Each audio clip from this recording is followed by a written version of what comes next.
Welcome to a special journey, a journey through time and space to the very heart of our home planet Earth.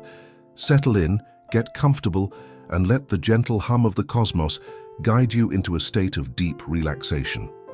Our story begins a very, very long time ago, about 4.5 billion years ago, in a swirling cloud of gas and dust.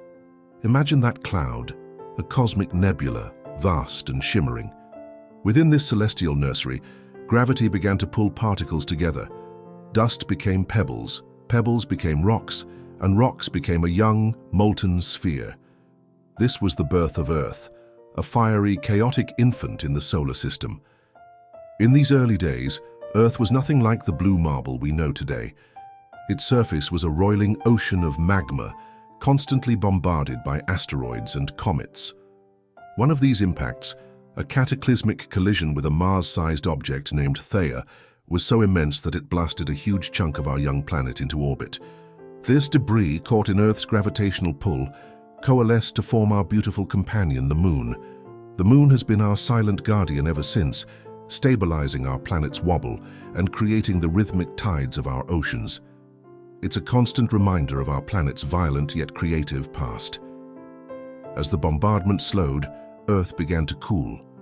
A crust formed on the surface, and steam, released from volcanoes, condensed in the atmosphere. Then, the rains came. Not for days or weeks, but for millions of years.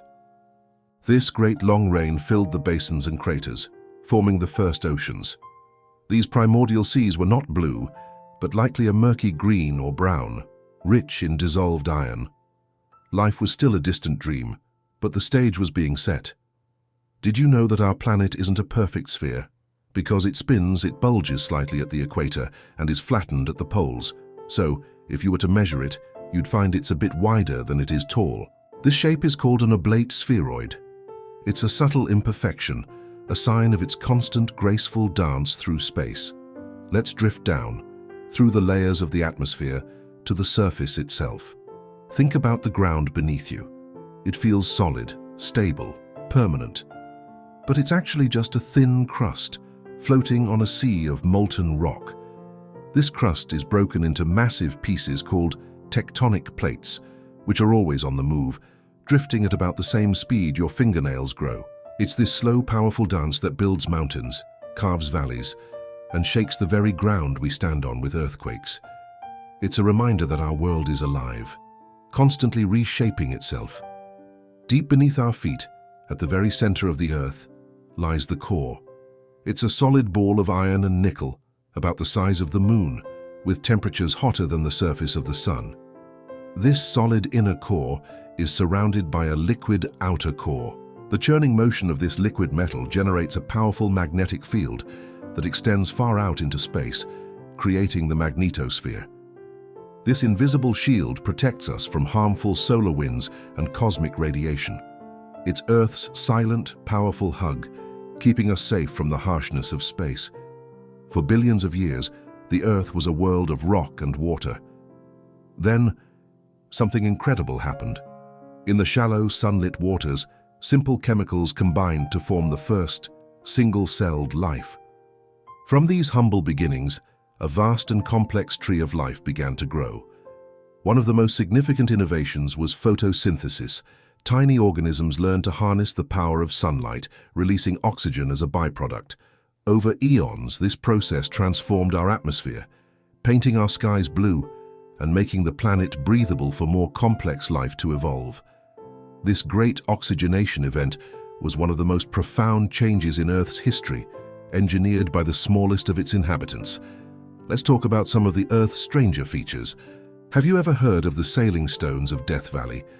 In a remote dry lake bed, large rocks, some weighing hundreds of pounds, appear to move across the desert floor on their own, leaving long tracks behind them. For decades, it was a deep mystery. Scientists now believe that under very specific winter conditions, thin sheets of ice form on the lake bed. As the ice melts and breaks up, gentle winds are just strong enough to push these large, ice-encased rocks across the slick, muddy surface. It's a beautiful, eerie ballet of ice, wind, and stone. Or consider the bioluminescent bays, where the water itself glows with an ethereal blue light.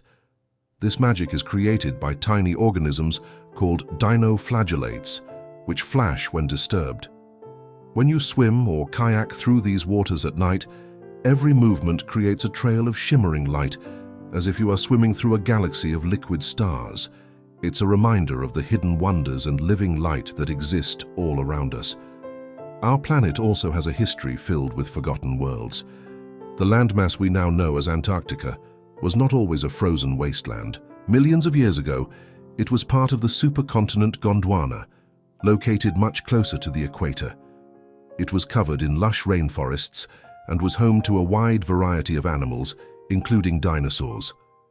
Fossilized trees and ferns found there today tell the story of a vibrant green Antarctica, a world lost to time and continental drift. And what about water? We call Earth the blue planet for a reason. Over 70% of its surface is covered by it. But here is a strange thought. Most of Earth's water may be older than the Sun itself. Recent studies suggest that a significant portion of the water in our solar system originated in the interstellar medium, the cold, dark space between stars, and was incorporated into our planet as it formed. So, the water you drink today could be billions of years old, having traveled across the galaxy before finding its home here. Let your mind drift now, floating over the vast deserts. The Sahara, the largest hot desert in the world, was once a lush savanna with rivers and lakes. Ancient rock art found there depicts giraffes, crocodiles, and people swimming, a ghostly echo of a greener past. Climate shifts over thousands of years transformed it into the sea of sand we know today. But even now, dust from the Sahara travels thousands of miles across the Atlantic, providing essential nutrients, like phosphorus, to the Amazon rainforest. It's a beautiful example of how interconnected our planet's systems are, the desert feeding the forest across an ocean. Think about the air you're breathing. It's a comforting, life-giving mixture of gases, but there's a strange, sweet smell that often fills the air after a rainstorm. That scent is called petrichor. It's produced when rain falls on dry soil. A specific type of bacteria in the soil releases a chemical called geosmin, which is then launched into the air by the impact of raindrops. Our noses are incredibly sensitive to it, a possible evolutionary trait from ancestors who relied on rain for survival. It's the unique perfume of the earth itself. As we continue our descent into deep, restful sleep, let's consider one final piece of cosmic lore. Every year, Earth passes through trails of debris left behind by comets and asteroids. When these tiny particles, most no bigger than a grain of sand, enter our atmosphere, they burn up, creating the beautiful spectacle of a meteor shower. In ancient times, these shooting stars were seen as omens or messages from the gods. Today, we know them as visitors from our solar system's past, reminding us that we are part of a much larger, dynamic cosmos. Each flash of light is a tiny, fleeting connection to the universe beyond our world. Our planet is a place of endless wonder, a living library of stone, water, and life, with a history written in mountains and oceans. It's a world of quiet strength and constant change, of hidden magic and profound connections. As you drift off to sleep, feel that connection. Feel yourself as part of this incredible story. You are a child of the earth, made from the same stardust, breathing the same ancient air. Let the gentle, steady rhythm of the planet be your lullaby.